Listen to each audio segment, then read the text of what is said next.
Sir ನಿಮ್ಮ ಹೆಸರು ಹೇಳಿ. ಯಾವ ಊರು? ಬಾಣವಾಡಿ, ಮಾಗಡಿ ತಾಲೂಕೇನಾ? ಒಟ್ಟು ಎಷ್ಟು ಜೊತೆ ಹಾಕಿದ್ದೀರಾ? 5 ಜೊತೆ ಹಾಕಿದ್ದೀರಾ. ಸರ್ ಇವು ಎಷ್ಟೆಲ್ಲಾಗವೆ? 4. ಏನು ವ್ಯಾಪಾರ ಹೇಳ್ತಾ ಇದ್ದೀರಾ? 185.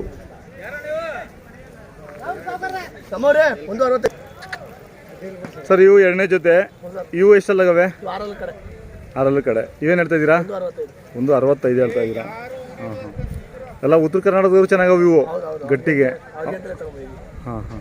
ಸರ್ ನೀವು ತೊಗೊಂಡಿದ್ದಲ್ಲ ಇಲ್ಲಿ ಸುತ್ತಮುತ್ತಲಿನ? ಅದೇ ನೆಲಮಂಗಲದ ಕಡೆನಾ? ಯಾವ ಕಡೆ? ಎಲ್ಲ ಮಾಗಡಿ ತಾಲೂಕು, ನೆಲಮಂಗಲ ತಾಲೂಕು. ಹಾಂ ಹಾಂ. ಹುಡುಗರ ಕಡೆನೂ ತೊಗೊಂಡಿದ್ದೀರಾ?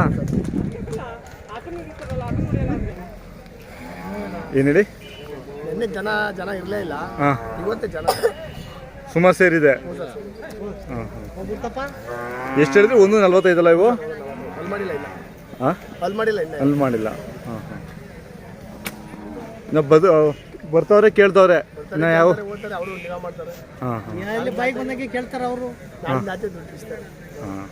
ನೋಡ್ತಾವ್ರಿ ಈಗ.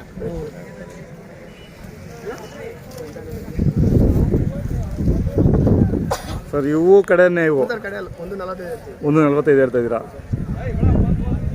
ಇವು ಚೆನ್ನಾಗವೆ ಕೆಲಸಕ್ಕೆ. 3 ಜೊತೆ ದೊಡ್ಡ ಎತ್ತುಗಳು, ಒಂದು ಜೊತೆ ಮಾತ್ರ ಕರುಗಳು. ಇವು ಒಂದು ಜೊತೆನಾ? ಅದು ಸಣ್ಣ ಬೆಲೆ ಇವು. ಸರ್ ಎಲ್ಲ ಈಗ ಒಂದು 10-20 ಸಾವಿರ ಖರ್ಚು ಬರುತ್ತಾ ನಿಮಗೆ? ಬರುತ್ತೆ. ಒಂದು 30-40 ಸಾವಿರ ದುಡ್ಕೊತೀರಾ? ಹಾಂ ಹಾಂ. ಒಂದು ಜೊತೆ ಬರುತ್ತೆ. ಅದೃಷ್ಟ ಅದು. ಒಂದೊಂದು ವರ್ಷ ಒಂದೊಂದು ಥರ. ಹಿಂಗೆ ಅಂತ ಹೇಳಕ್ಕೆ ಬರಲ್ಲ. ಒಂದೊಂದು ಜಾತ್ರೆಯಲ್ಲಿ ಒಂದೊಂದು ಥರ, ಒಂದೊಂದು ವರ್ಷ. ಹಾಂ ಹಾಂ ಹಾಂ. ಏನಪ್ಪ ಸ್ವಲ್ಪ ಈ ಕಡೆಪ್ಪ. ಇವು ಚೆನ್ನಾಗಿ ಗಟ್ಟಿಗೆ ಚೆನ್ನಾಗವೆ ಇವು. ಎಲ್ಲ ಕಡೆಗೂ ಆಗುತ್ತೆ ಇವು. ಎಲ್ಲಿ? ಹುಲಿಯೂರ್ದುರ್ಗದ ಹತ್ರನಾ? ಹಾಂ ಹಾಂ ಹಾಂ. ನಿಮ್ಗೆ ಎಷ್ಟಾಗಿದ್ವಿ ಇವು? ಹಾಂ.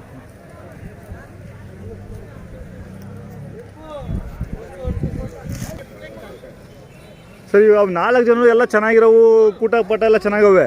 ಇವು ಒಂಥರ ಅವೆ. ಇವು ವ್ಯಾಪಾರ ಆಗ್ತಾವ? ಹೌದಾ? ಇವು ಎಷ್ಟಾಗ್ತವೆ ಇವು? ಏನು ಹೇಳ್ತಾ ಇದ್ದೀರಾ ನೀವು? 95. ಮೊಬೈಲ್ ನಂಬರ್ ಹೇಳಿ. 73 ಹಾಂ ಹಾಂ 13. ಅಂದರೆ ಸಣ್ಣ ರೈತರಿಗೆ ಆಗುತ್ತೆ ಇವು. ಹಾಂ ಹಾಂ ಹಾಂ. ಒಂದು ಜೊತೆ ಮೇಸಕ್ಕೆ ಇಟ್ಕೊತಾರೆ, ಒಂದು ಜೊತೆ ಕೆಲ್ಸಕ್ಕೆ ಇಟ್ಕೊತಾರೆ. ಒಂದು ಜೊತೆ ದೊಡ್ಡವು ಇಟ್ಕೊತಾರೆ, ಒಂದು ಜೊತೆ ಇವು ಇಲ್ಲಿ ಎಲ್ಲದಕ್ಕೂ ಕೆಲ್ಸಕ್ಕೆ ಆಗ್ತವೆ ಇವು. ಆಯ್ತು ಸರ್, ಧನ್ಯವಾದಗಳು ಸರ್.